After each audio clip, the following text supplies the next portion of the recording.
TinkerCAD tips. I had a follower ask about helping to make a nameplate and base in such a way that the base has an inset into it, and then the nameplate can have anything put on it, and that can be then put into this inset here after it's printed. And this tutorial actually is going to make good use of the cruise tool up here, this little magnet looking thing. For instance, if we take this nameplate and move it up in here, it'll actually follow and place itself on the back part or the flat part of that inset here. So let me show you how I made this. Let's go ahead and hit the cruise tool on that, move this back down. Let's move all this out of the way. Over here I have an original, the base without the inset in it. So the first thing we want to do is to make the nameplate portion of this. So we're going to bring out a whole box, or a regular rectangular box here. Now what I want to do is take advantage of the dialog over here because I want radius corners. So the first thing I want to do is set that radius, and let's say that is a 3mm radius. That looks pretty good. Not too large. Now I want to use the dialog to change the width and length of this so that we don't break these radiuses. So I'm going to use the sliders over here. Well, let's increase the number of steps here. Then we're going to change the length and the width. We're just going to get these somewhat close. Let's kind of move this into here. Make a few adjustments. All right, if we look at this base plate here, that's 197. So let's make this part of it, well, we'll say for now 185. Make it 190. And as far as the width of this, we want to decrease that quite a bit. Let's change this to 10. See what that looks like here from the side.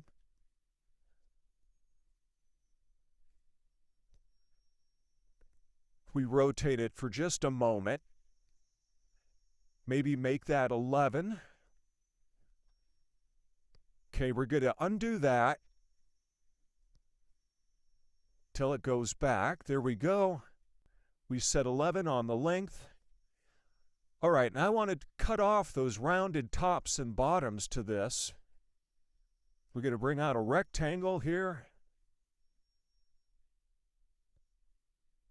Set that on the work plane. Let's drag that all the way across. Let's bring it down a bit. We're going to take a duplicate of that, bring it up so we can cut the top of this off. Well, we have those three. Let's group all those together. All right. Now what I want to do is I want to make this 2mm high. There we go. Let's go ahead and drop it to the work plane. Now we have to make an inset in the base. So what we're going to do is make a duplicate of this that's going to be just a little bit larger so that we have that tolerance built in. So I clicked on duplicate. We'll bring that over here. We're going to turn that into a whole shape. And in this measurement, let's make that, so if we have a 0.5 millimeter all the way around, that's 191. And let's make this, say, 11.5. Okay, now we're going to make use of that cruise tool. We're going to click on this whole shape, click on the cruise tool, and we're going to bring that in. Kind of get it placed. Let's make sure our snap grid is set to off. Let's move ourselves in here. And by using the left and right cursor keys, we can kind of get that adjusted up and down. There we go. Now to inset that, we're going to use the work plane tool, put that on the hole shape. Let's go change our snap grid to 1 millimeter. and holding down the Control key, where I'm going to cursor down once. Whoops, I got to select that first. Cursor down once, twice. Okay. Zoom back out here. Let's grab the two of those. Let's do a quick alignment. I'm going to select the base to make it the boss, so it aligns left to right. I'm going to select the two of those. I'm going to group. Let's put our work plane back on the default there. There we have our inset. While this is selected, if I hit T to make it transparent, we can see I still have a little material underneath that inset. Everything looks good. T to make it opaque again. All right, let's take that nameplate. We'll select it, hit that cruise tool again. Bring that in, and we'll drag it up until that spot is on the flat part. In the back, there we go. Let's select the two of those, and let's do a quick alignment down the middle. Let's come in from the side here. Right, let's put our work plane on that red part here, because we may need to shift it back and forth a little bit. Now that the work plane is there, I can use the left and right cursor keys again. If I select on that nameplate, oops, let's change the snap grid back to off. There we go. Come back out.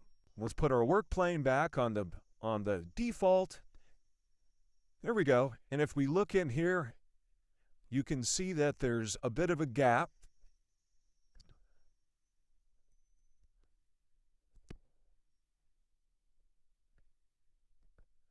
All the way around.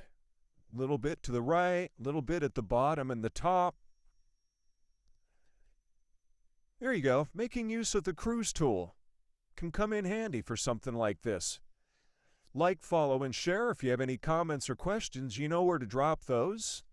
Always love to hear your ideas for new tutorials as well. All right, see you on the next one. Thanks for watching.